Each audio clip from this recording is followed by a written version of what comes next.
Θέλετε αυτός ο Άγιος Βαλεντίνος να σας μείνει αξέχαστος? Πάμε να κάνουμε ένα γλυκό με σοκολάτα να χύνεται από μέσα και γεύση που δεν έχετε ξαναφάει.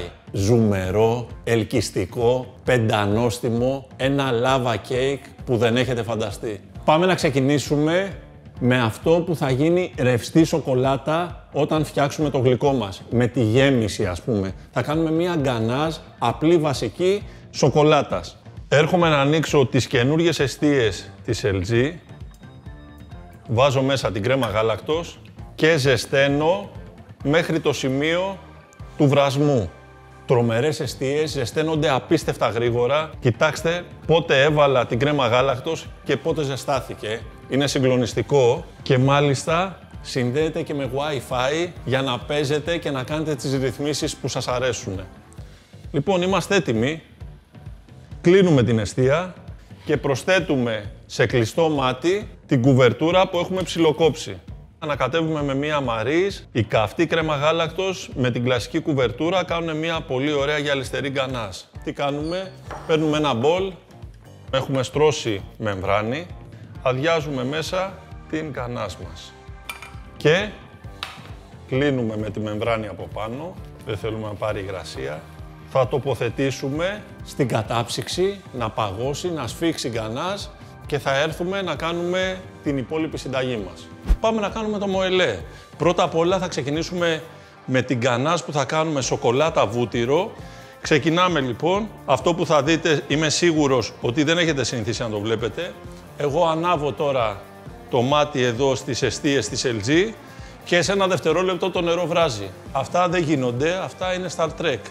Πάμε λοιπόν, βάζουμε την κουβερτούρα, βάζουμε και το βούτυρο, μαρίς και θα ανακατέψουμε μέχρι να γίνει μια γυαλιστερή γκανάζ.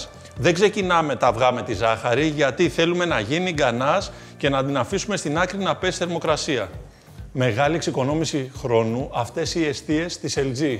Πραγματικά ξεκινά το μαγείρεμα την ώρα που βάζει την κατσαρόλα πάνω. Είναι τρομερό. Λοιπόν, κατά 95% η γκανάζ μας είναι έτοιμη.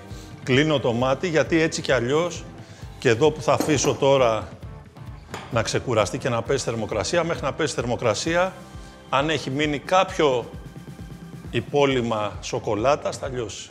Ερχόμαστε λοιπόν στον κάδο του μίξερ με το σύρμα, προσθέτουμε τα αυγά, τη ζάχαρη και ανακατεύουμε σε μεσαία ταχύτητα να φουσκώσουν και να φρατέψουν καλά. Έτοιμοι. Αυτό θέλω. Λοιπόν, τώρα τι κάνουμε? Θα έρθουμε ανακατεύοντας αφράτα να προσθέσουμε την γκανάζ, θα προσθέσουμε και το αλεύρι.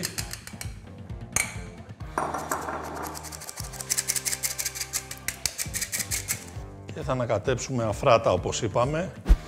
Εδώ τι έχουμε κάνει? Έχουμε βουτυρώσει και μετά περάσουμε κακάο. Πώς κάνουμε? Βουτυρώνουμε, αλευρώνουμε? Όχι, βουτυρώνουμε και κακάο. Επίσης, στην κατάψυξη έχουμε από πριν την γκανάζ, την οποία εγώ την ξεφόρμαρα, βλέπετε εδώ πως ήταν από τη μεμβράνη και την έχω κόψει σε 9 ίσα κομμάτια. Με το μάτι. Σακούλα, αν δεν έχετε σακούλα και με ένα κουτάλι θα κάνετε τη δουλειά σας, δεν θέλω να μου αγχώνεστε. Και βάζουμε μια ποσότητα στη βάση από κάθε ένα. Τώρα, φόρεσα ένα γαντάκι να μην λερωθούμε, παίρνουμε από ένα κομμάτι από την γκανάζ μας και την αφήνουμε στη μέση. Συνεχίζουμε και καλύπτουμε. Θα βάλω για ψήσιμο στον ολοκένουργιο φούρνο της LG που συνδέεται με κινητά. Έχει ό,τι λειτουργία χρειάζομαι για το τέλειο ψήσιμο. 200 βαθμούς αέρα, 9 λεπτά ακριβώς και βγάζουμε. Νομίζω ότι για του Αγίου Βαλεντίνου δεν θα μπορούσατε να κάνετε τίποτα καλύτερο για το σπίτι. Είναι 100% πετυχημένα, θα τα αφήσω όμως να κρυώσουν λίγο, να σταθεροποιηθούν ελαφρώς και θα έρθω να κόψουμε να δούμε τελικά είναι τόσο ωραία όσο φανταζόμαστε. Παιδιά, η συνταγή είναι συγκλονιστική. Ειλικρινά, σε όποιον κάνετε αυτή τη συνταγή, δεν θα πιστεύει ότι κάνατε σπίτι. Είναι από τις πρώτες συνταγές που έκανα όταν ξεκίνησα να δουλεύω σαν επαγγελματίας ζαχαροπλάστης Και θυμάμαι όπου και να την έκανα, όλοι βαράγαν παλαμάκια. Δοκιμάστε την, δώστε την στο τέρι σας ή στον φίλο σας ή ακόμα καλύτερα στον εαυτό σας και περάστε καλά. Σας ευχαριστώ πάρα πολύ παιδιά για ακόμα μια φορά. Να περάσετε καλά σήμερα. Αγάπη, τα λέμε. Γεια σας.